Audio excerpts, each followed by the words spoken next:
All right, this one's for you, Mario. Talking about a headspace gauge. This one is the Lyman 223.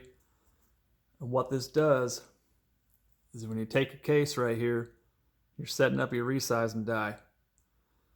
So set it to wherever Lee tells you to in the instructions. I think it's like 1.5 turns out from touching the shell holder. I can't remember. You'll have to read it.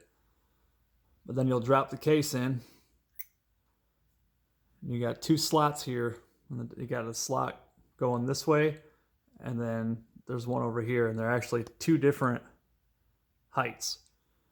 And what that is for is if you take a straight edge, you hold it across there, you can see there's a gap in between the case head and your straight edge. So that is your going this way across your case gauge is your maximum headspace. It has to be below that.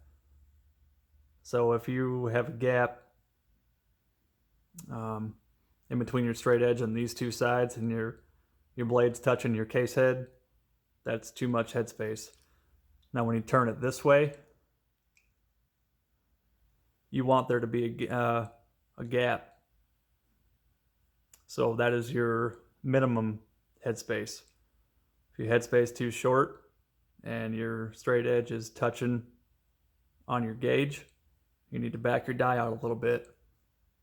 So if you're touching your case this way, you need to screw your die in a little bit more. So you got several thousandths of tolerance between the two, but that is the correct way to use a headspace gauge. You can use just a razor blade or whatever you got for a straight edge laying around. That's probably the most important tip I have for setting up your resize die. And when you're in the process of adjusting your die up or down, test it on a new or a different piece of brass each adjustment you make, and also try to keep them the same head stamp as you're making adjustments.